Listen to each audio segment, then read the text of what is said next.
thatmovieguyUK. Hi everyone, welcome back. Maybe welcome for the very first time. In today's video, we are delving right into a big piece of cinema. That is Lee Isaac Chung's Minari.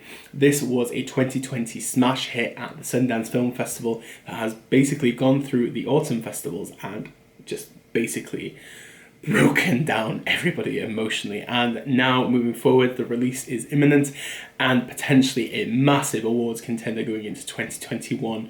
For me, Parasite did so well for South Korean cinema. Minari seems to be this mesh of Americana with South Korean culture. That is something that I truly wanted to be invested in. And also Steven Yeun stars of Burning fame from Lee Chang-dong. All of this combined, I had to talk about it, and let's get cracking. Set in the 1980s, David, the 7-year-old Korean-American boy who is faced with new surroundings and a different way of life when his father Jacob moves their family from the west coast to rural Arkansas.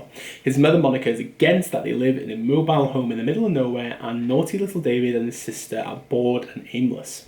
When his equally mischievous grandmother arrives from Korea to live with them, her unfamiliar ways arouse David's curiosity. Meanwhile, Jacob is hell-bent on creating a farm on an untapped soil through their finances, his marriage, and the stability of the family into jeopardy. Minari is the film that dreams. We all dream as a species. This is what we do. We build a dream and we try to achieve that dream. And I think through this very personal film from Lee Isaac Chung, we kind of see the tender side of it, we see the difficult sides of it, but also the side of multi-generations coming into one, and you kind of see this dissonance between them, but also something that builds a stronger bond, I believe, in a way of really trying to share culture and who you are as a person. And this is spellbinding and very heartwarming, and it just builds the American dream into something that is difficult to achieve, but also a very open-minded depiction of the immigrant story. And I think Lee Isaac Chung, as I said, builds a very personal story. This is his life. This is something that he has gone through himself and is sharing with the audience. He wanted, I believe, his daughter to understand his life when he was growing up, coming from a Korean background, and how basically Americanization has maybe made him forget a bit more about his heritage. And I think this kind of change comes in the form of the grandmother. This is played by Yeun, who is very well known for being in Hong Sang-soo films.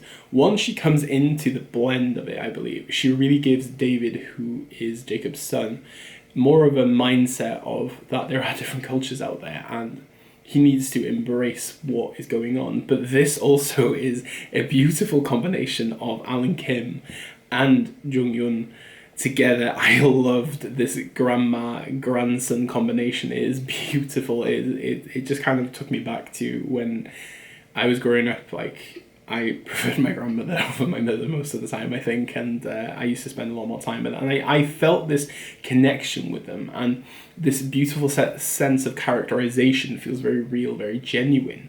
And we'll get to the characters in a minute, but from what you see with Isaac Chung is that he builds a very weird sense of stillness in the film. It takes its time to breathe. There is a lot of sunlight. This is like the symbolism of a new dawn, of how things are going to change, I think, for the family. And I think this dynamic builds into something that is very organic and very natural. And this is Minari is a plant, and it is grown in South Korea. And you see this like sense of the farmland, and you see this growth that is happening. And this is what we see while we do have very turbulent times. Things matter more. And I think that this is the friction that we see from Steven Yeun and his wife. There is always this sense of very tense awareness of what is going on, and maybe losing sight of what potentially may happen if things don't go right. And I think also you can see this kind of sense of hardship that builds in the film, and especially in the 1980s in America. We're living in the Reagan era. This is the time where things should be thriving, but it's a process. And I think this cultural idea also builds into something that that builds into something with a bit more friction. It really makes you wonder a bit more, and it really just builds on this sense of identity that I've discussed so much. But what I truly loved about this film is the characters. The characters just feel utterly genuine, and you don't see actors, especially when we talk about Steven Yeun and Yeun. These two are, for me, very big actors from South Korea, and to see them become their characters is something that I truly felt a lot more for. And I think Steven Yeun kind of takes a bit of a backseat in this. While he is really the anchor of what the film is about, I think it's more about David's experience, played by Alan Kim. Alan Kim is, I don't even know how old he was when he made this film, but oh my god, for a child actor to build such an amazing performance as he does is beautiful. But I think that sense of childhood and that build of not really truly understanding the world around him really builds into his character. And I think when he is with his grandmother, this is where we see it flourish a lot more.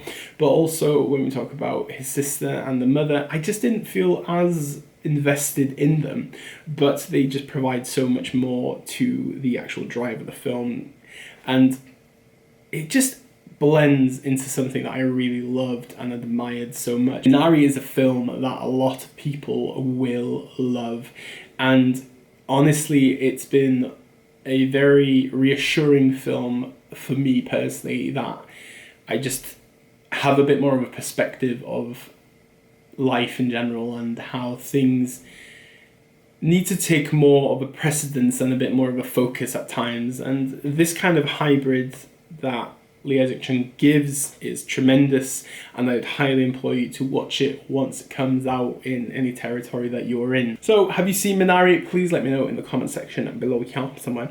And if you haven't, just let me know what you're up to. Let me know if you're okay, what else you're up to, what you've been watching, any recommendations.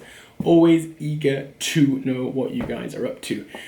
Big thank you to anybody that's been watching the channel over the last couple of weeks, couple of months. There's been a lot of coverage from Fantasia, London Film Festival, lots of good stuff. There is a few more reviews to come over the month.